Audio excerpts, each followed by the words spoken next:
I want to talk about family. You know, I talk about it all the time. I always talk about my family and, you know, who impacted me and things of that nature. But I want to talk about family. My mother asked me a question the other day, and I didn't know how to respond because she kind of caught me off guard. She asked me, she said, why when you always bring up your past or anything that ever happened to you, why it's always about your aunt or your grandmother?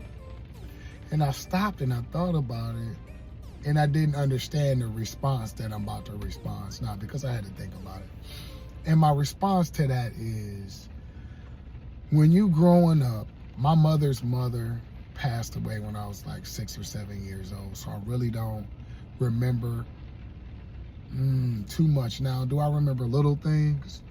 I do, but I don't remember actual like things like I do with my grandmother when we used to sit by the stove and she used to teach me how to cook. I don't remember stuff like that with my mom's mother. My mother's father, he had kids and he was raising kids at a young age.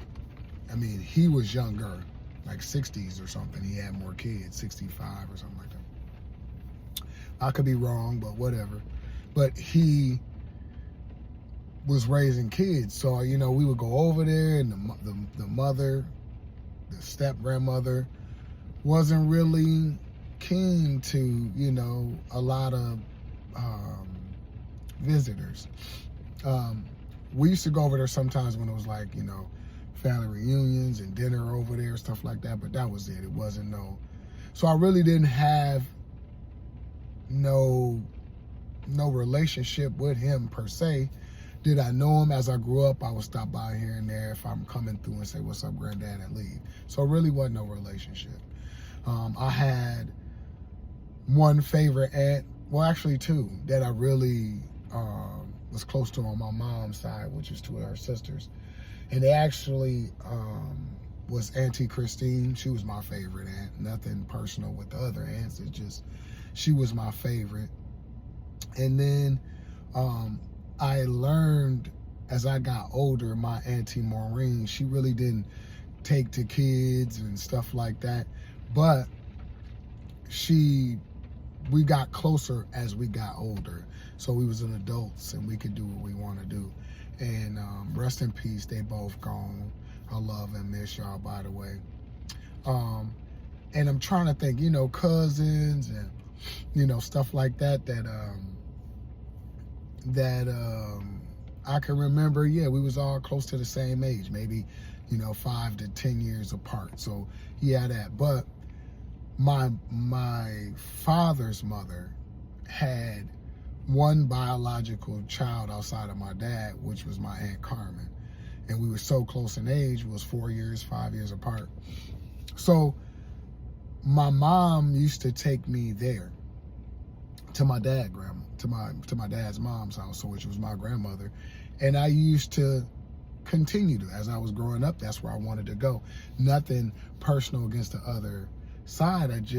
My grandmother was more, on this side, was more hands-on. She wanted to teach us how to cook. You know, we learned how to garden. We knew what certain vegetables was. She taught us how to, you know, skin deer, you know, hunt. I mean, it was just so many things that over there that we did that, you know, and I mean, there was some negative people on that side too, but they was actually positive in the sense of they kept me out of trouble, like my uncles and all that, by marriage or whatever, so forth.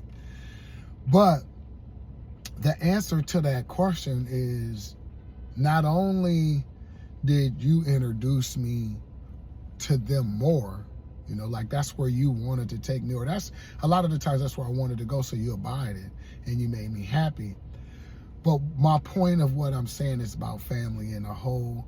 You know, we tend to take to where we loved the most.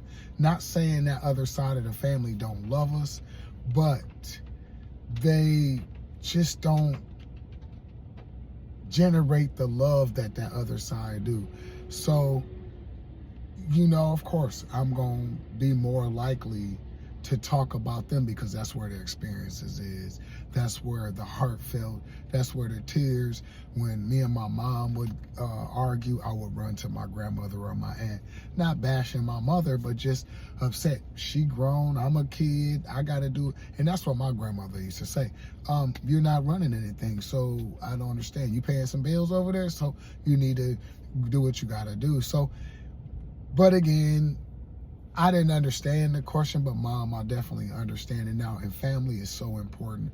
And I'm going to be honest, even though I didn't get to get as close as I should have to my mom's parents, of course, she didn't have no control over passing away early.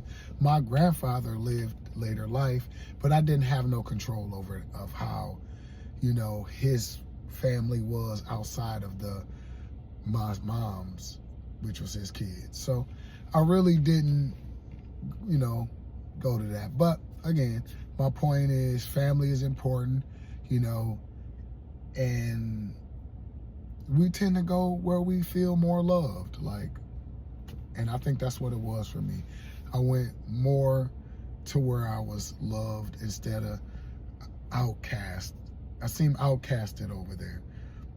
Excuse me. Not that it was intentional, but I didn't fit in over there. I don't know. Not, and I'm saying as a McMillan, I'm a McMillan, but growing up, I was different, man. I was quirky. I was nerdy. I was thuggy at times. I mean, I don't know. And over here, I was the oldest grandson for a while over here on my dad's side. So he had another boy, but it was all about me for a long time, like until I was like 14. Yeah, about 14, 15 years old. So, I mean, I was spoiled, you know, spoiled rotten. My grandmama spoiled me with everything, you know, so. But that's all. I just wanted to share that with y'all.